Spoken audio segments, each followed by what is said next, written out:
All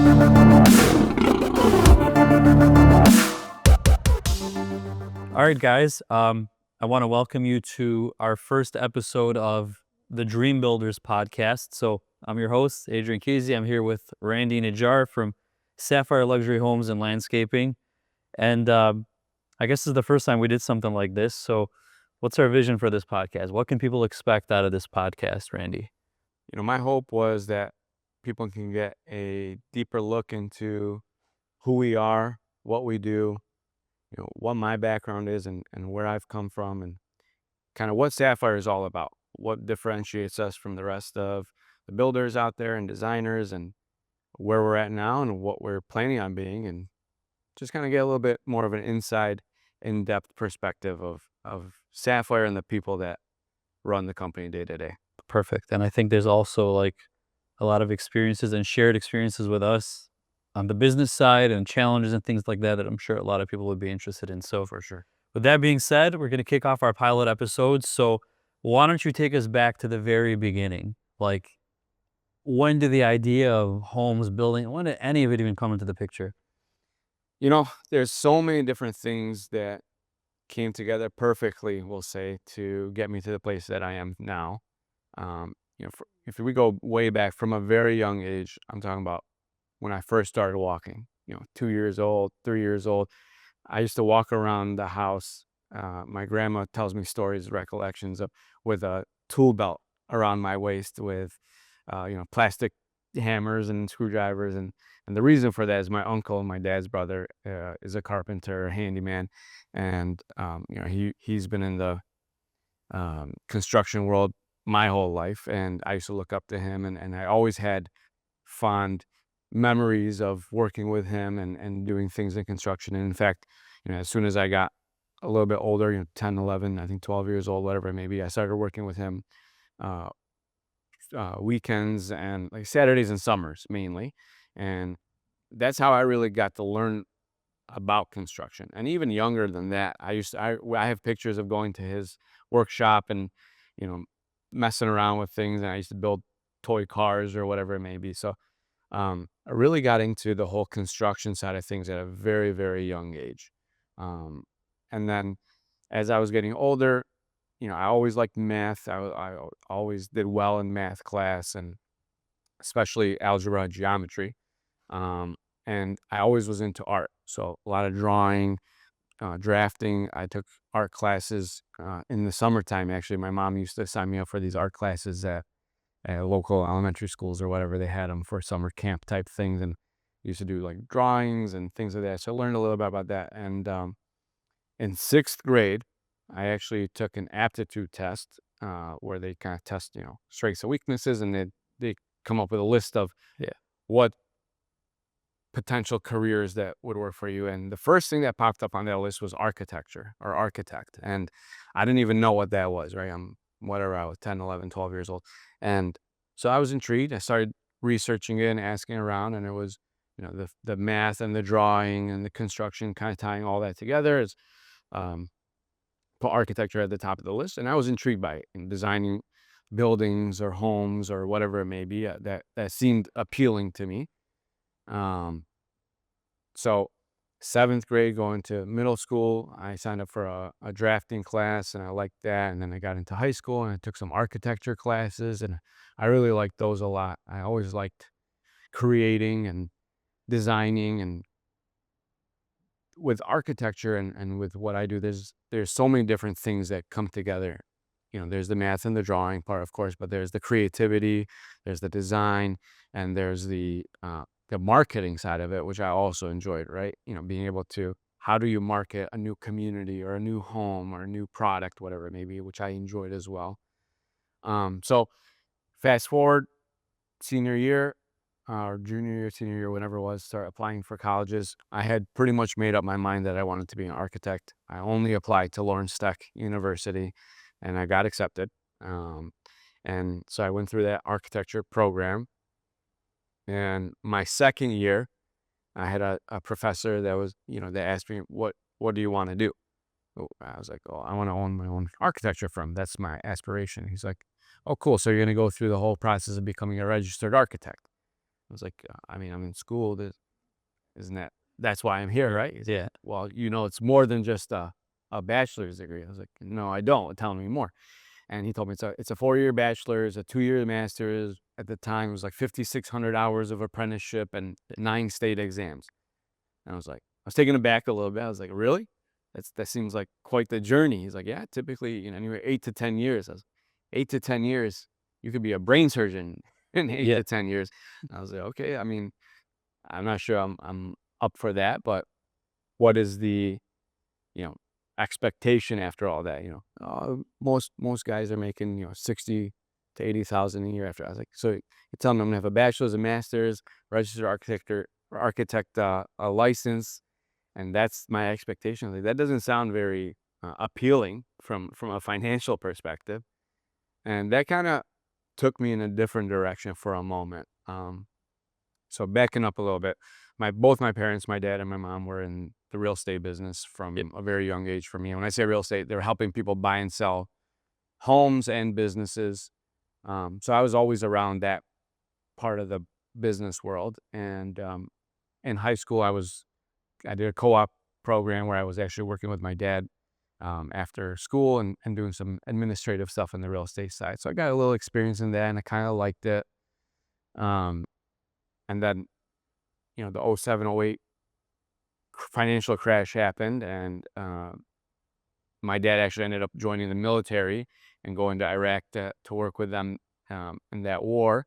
And so I kind of took over his business while I was in college, and I started working with my aunt Saba at the same time.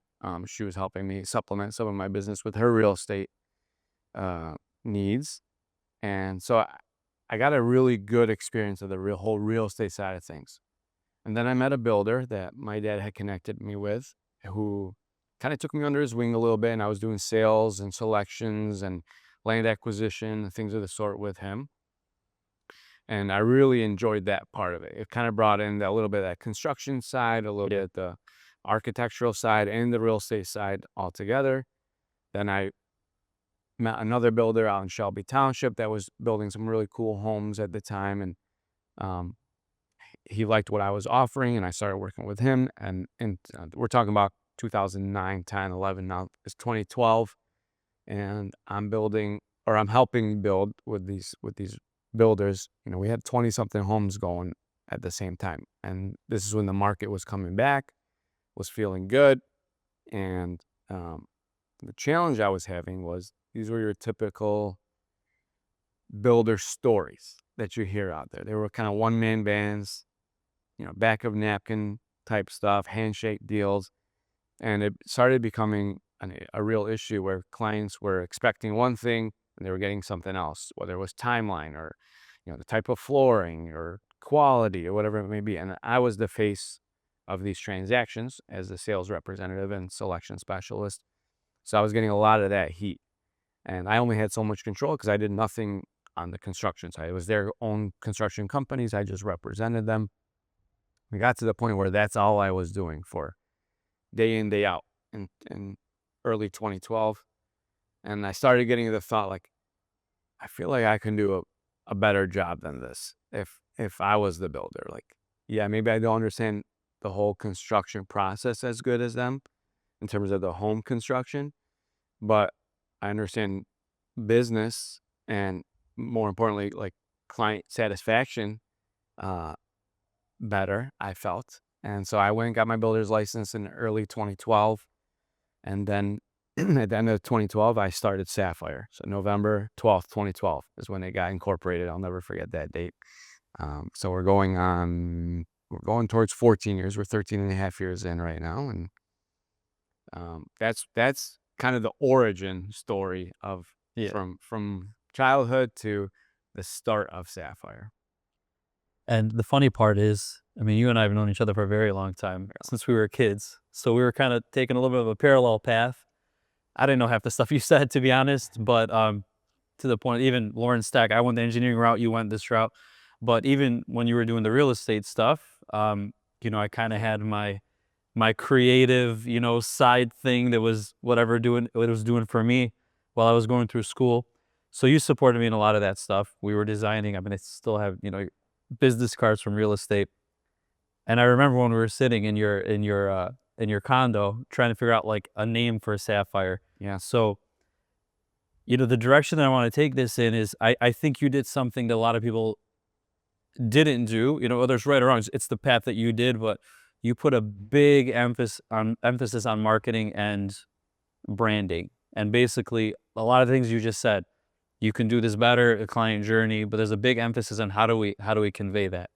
And I remember in the beginning, we're like trying to imitate success. We looked at some of the top builders in the areas and we were trying to replicate some of that stuff. And now I would say a lot of those builders are not even relevant. True. Which is great. But tell me a little bit about, I guess, your vision in terms of, okay, so you make this decision, right? I'm going to do things differently. I want a better client experience. How did that look like in the beginning? Where are we now? What were some challenges along the way? So from the beginning, I always knew I wanted to build higher end homes. I never wanted to go down the path of building, track homes or, more of a volume type business. I wanted to be a little bit more niche or boutique. So, when we were creating the brand and the name, I remember, going through that list and I had a handful of names on the list and we were trying to see what stuck and sounded the best, what was available. And that's when we landed on Sapphire. And many people probably don't know this anymore, but the company started as Sapphire Building was the name. And a few years later, we pivoted and changed the name to Sapphire Luxury Homes. And that's really what the brand was it was intentional from the beginning that I wanted to target luxury clientele, higher end homes. Of course, it's hard to start there from the beginning because you have to build that trust and that reputation. So, the first home that I built was a 3,200 square foot home in Rochester Hills, and it was at the time, I don't know, $400,000. Different times. Yeah. That home's probably worth close to $1 million or so today, but I knew that I wanted the name of the company, the logo, the color scheme, the brand, the website, and everything to correlate to that luxury experience. So I don't know if you remember this when we were talking about what is going to be our emblem or our logo. I wanted that lion. Yeah. You had asked me, like, well, why a lion? Like, what does that have to do with home building, right? And I said, what does a lion have to do with hotels, right? But Ritz-Carlton has a lion as their emblem, or whatever it may be. And I always felt the lion represents pride, represents kind of that upper echelon, king of the jungle. Yeah. And also many people have lion statues in front of their home because it's a protector of sorts of the home. So I think it had a lot of relevance to that. And I felt like the lion and the shield emblem took that luxury feel, and now it's that crest is well known and respected in the industry, but that's why it was designed that way. Yeah. And I remember, we'd always talk about like, what's our icon, right? What's the part where we can get rid of the name and just see that? And I think that if we're not already there, we're definitely on the path where like people look at that line and they know what it's about.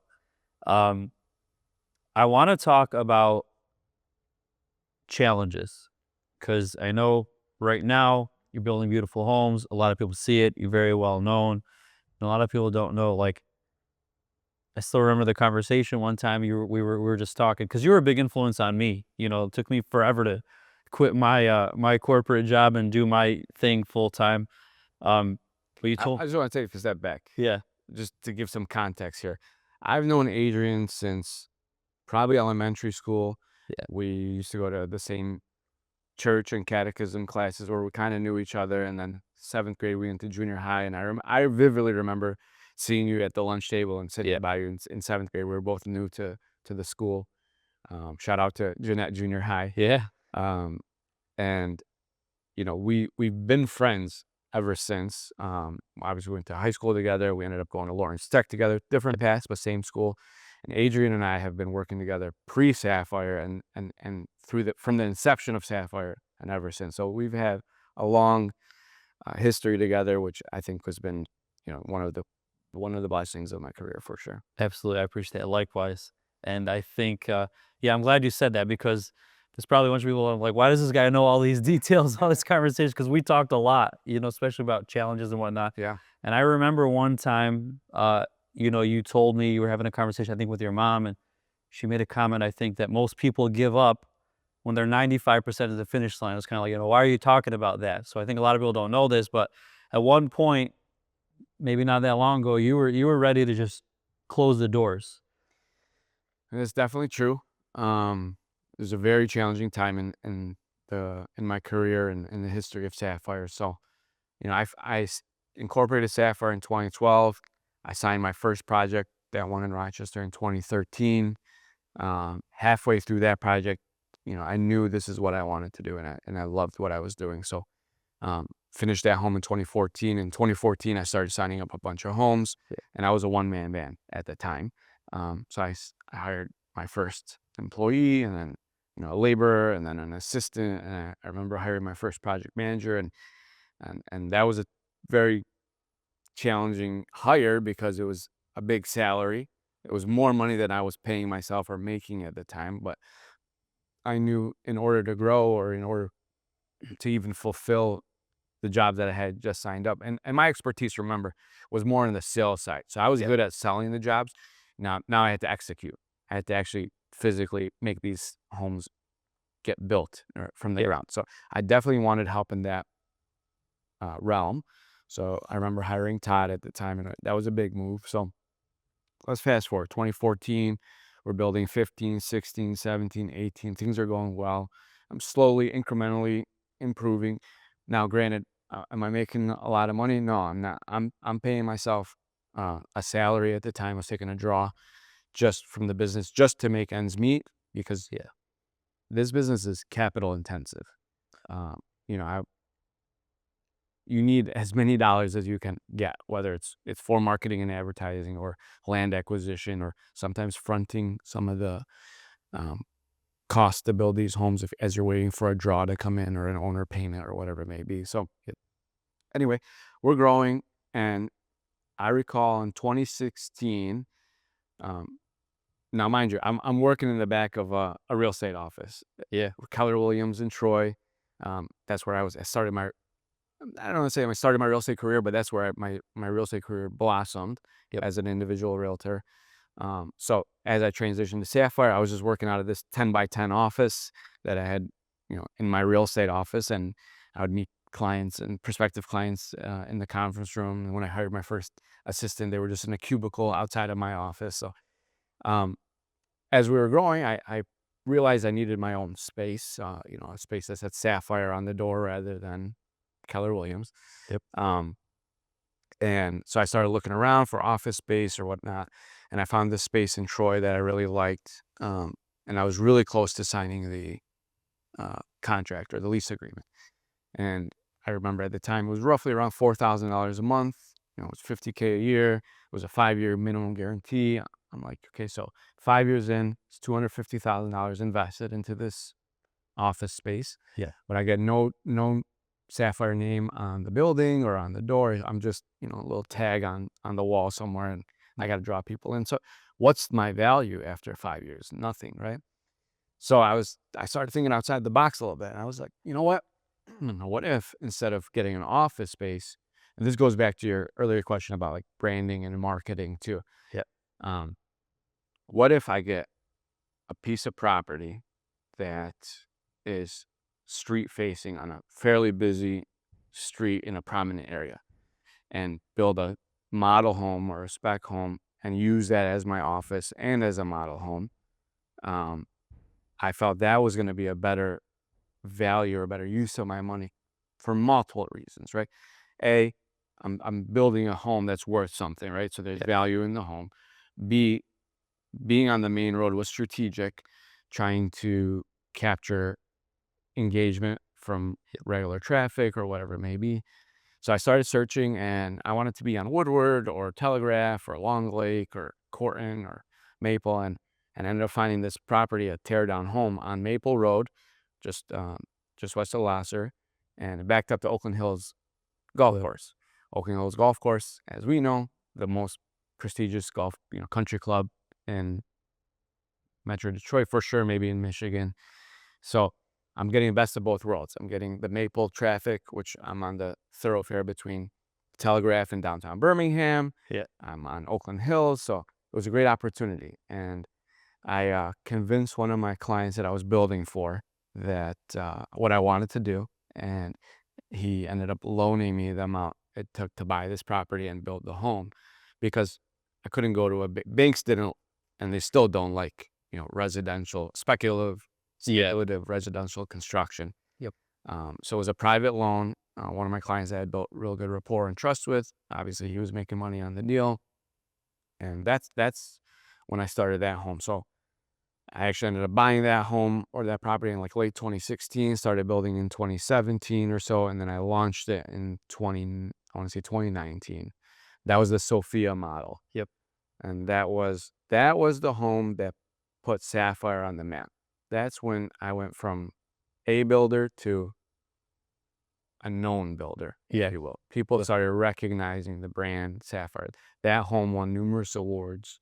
And that was the first time I was able to really design a home without as many constraints, not working for a client and their own vision. I had my vision that I wanted to bring in, and I had the design both architecturally and interior and the landscape, and it was a cool project on the golf course, so taking advantage of those views. And that home was really special. And at the time, I remember thinking and even telling people, like, this is a make or break situation right here. Yeah. Because this is a huge risk for me. I borrowed, well over $1 million and a couple $1 million actually. And I put it into this home, put my heart and soul into this thing. And so we launched it 2019. And at that time, finances got really tight. I'm paying off, a monthly payment on this thing, and we have homes being built, and I'm trying to cash flow this thing. And there was many months I'm redlining the bank account and not taking a draw. Yeah. I didn't have savings, I had just enough to pay my bills, right? Yeah. And it got really scary, I'll say, for a while there. And I remember, and I was working 7 days a week for a long time. Actually, my wife Amanda, we weren't even engaged yet. No, we were married. We were married at the time, and she was actually helping me on Saturdays and Sundays doing the open house. So I was working Monday through Friday, 12-hour days, every day meeting with clients, running the business, whatever it may be. And then Saturday and Sundays, I was hosting this model home open myself. I didn't have a sales team or anything at the time. So I'm burning it at both ends, right? Working 80, 90 hours, 100 hours a week sometimes. And I guess my expectation was that this is going to generate great sales because I'm getting publicity. Yeah. I was in Cranes. I was in different magazines. I was being known around the area. It's a $3.5 million house. It was which at the time, today it's probably, $6 million house, 5, 6, I don't know, Saturday maybe. Yeah. Post-COVID, obviously everything's escalated. Yeah, for sure. Valuation, but this is pre-COVID, and it wasn't happening. I was meeting with tons of people every day, every weekend. I'm meeting with 2 dozen people, and it's not going as fast as I wanted. I'm not actually signing anything. I had one that I was working on that I signed, and I remember vividly. I'm talking to the wife, and we're designing this home for her, and she's not happy with the design. And she's calling me all times of day, right? 8 in the morning, 10 at night. And she called me at 10:30 one night. I didn't answer. I was with the wife, whatever. So I called her back the next morning, and she said, I called you last night. I said, yeah, I'm sorry. It was late. I wasn't available. She's like, well, when I call, you need to answer. I tried my best to accommodate. It's a little bit later than usual. I'm calling you right back the next morning. It's not like it's, days later. And she started getting pretty feisty with me, I'll say. And I was taken aback, I'll be honest. I was like, listen, I'm doing the best I can. And, this is the situation. And she got upset and she hung up the phone. And like an hour later, her husband called me and was like, "Hey, you don't talk to my wife that way." Whoa, what are you talking about? I said, I didn't say anything derogatory. I didn't take a tone. I was just telling her, like, I can't answer the phone at any given hour of the day. Just, it's well within reason when I'm calling you back. At least that's what I felt. Obviously, they felt differently. Yeah. And he got chippy with me. And I was already up to here. Like, there was so much going on. I was already building homes, and I was burning to both ends. I was like, listen, I don't know if this is the right situation for me anymore. I'm gonna go ahead and I'm gonna fold up your blueprints. I'm gonna put them at the front desk, and you can pick them up whenever you're ready. We hadn't even started building the house yet, Yeah. and this is what's happening. I'm like, this is crazy. Yeah. I'm not making any money. I'm answering calls and working at all hours of the day and 7 days a week. And I got this crazy house that I've, you know, laid my life on the line for, essentially. And what am I doing right now? Like, this is absolutely absurd. If you're making money, at least you feel rewarded for what you're doing. But I wasn't making money. Right. So to go full circle, I remember right after that call, um, I got on the phone with my mom. I'm pacing up and down Maple Road. People probably think I'm crazy because there was a sidewalk on Maple right in front of the model where I was working out of. I'm talking to my mom. Say, I think this is it. I'm gonna finish the homes that I've started. You know, by the end of the year or by next year, I'll have all those completed. I'm gonna sell this house, and I'm just gonna go get a regular job. I'll go find an architectural job, a sales job, whatever. I was like, whatever it is gonna be better than this. And my mom was like, listen, you're doing a great job. By the way, Sophia Yeah. is the name of that home. Is named after Named my after your mom. My mom, yeah. mom is Sophia, so I named that model home after her, and she was quite proud of me and of the home. It was a cool house for sure. And she was like, "Listen, you're you're at the tail. Like, you're almost there, right?" Yeah. I was like, "I don't feel like I'm almost there. I feel like I've taken steps backwards here. This is too much." Um, and she told me of a story. It's a well-known story, but long story short, you're 3 feet from the gold. Yeah. Keep digging. You're almost at the gold. And I was like, I think this is maybe, I don't know, this is late summer 2019. I was like, I'm going to give it to the end of the year, Mom. So if things don't start turning around, if I don't see a light at the end of the tunnel, then I'm just gonna call it quits. And luckily that next, quarter and a half, I did sign up a few really cool projects, good projects, and then things started turning for me. Um, and then COVID happened, which was definitely super scary. But long story short, that was a very challenging period in the history of Sapphire. That 2019 was a very, very unique year.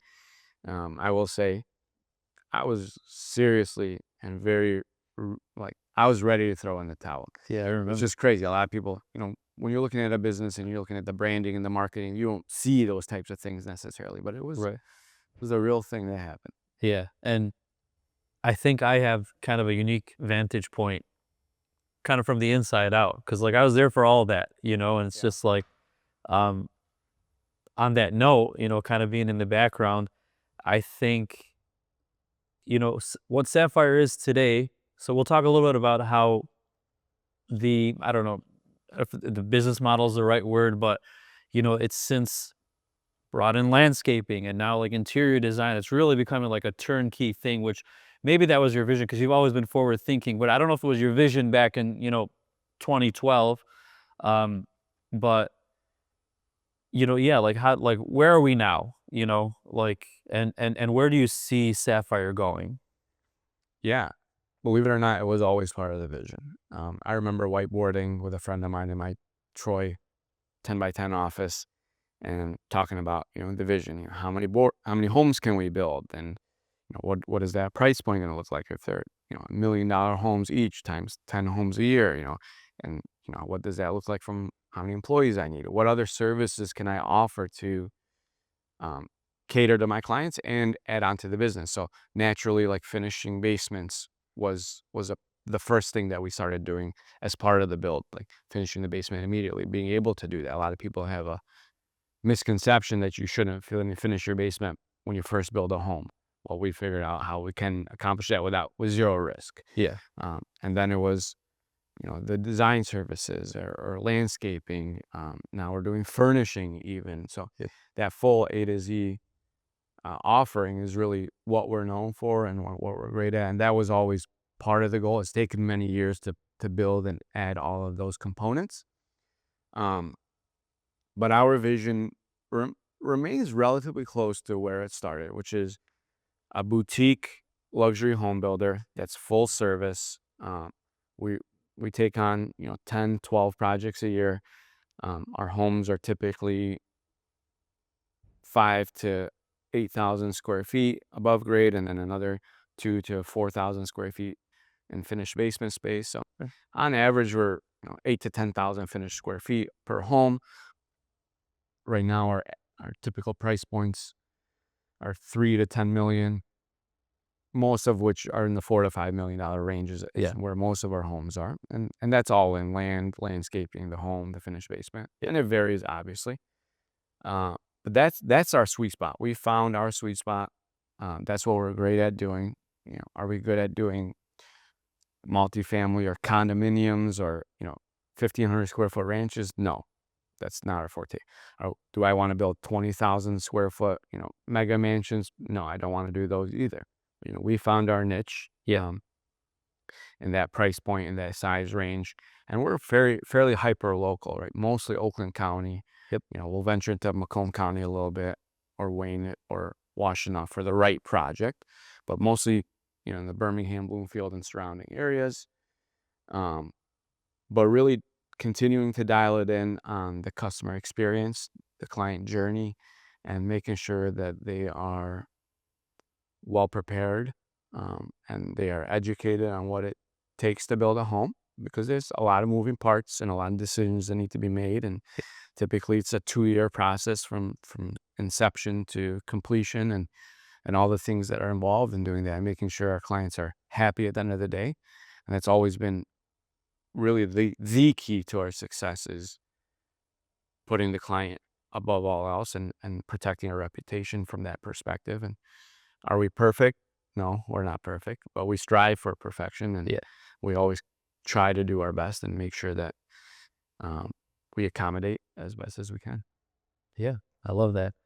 I think that's a great, let's say, overview of kind of like where you came from, where you're at, where you're going. This thing's like an onion. We're going to keep peeling layers and inviting people on the inner workings and kind of some of the experiences and whatnot. But I think that's a great first episode. What do you think? I agree. All right. Definitely agree. Awesome. So stay tuned. We'll keep more of these things coming. Yeah, that's it. Thank you, Adrian.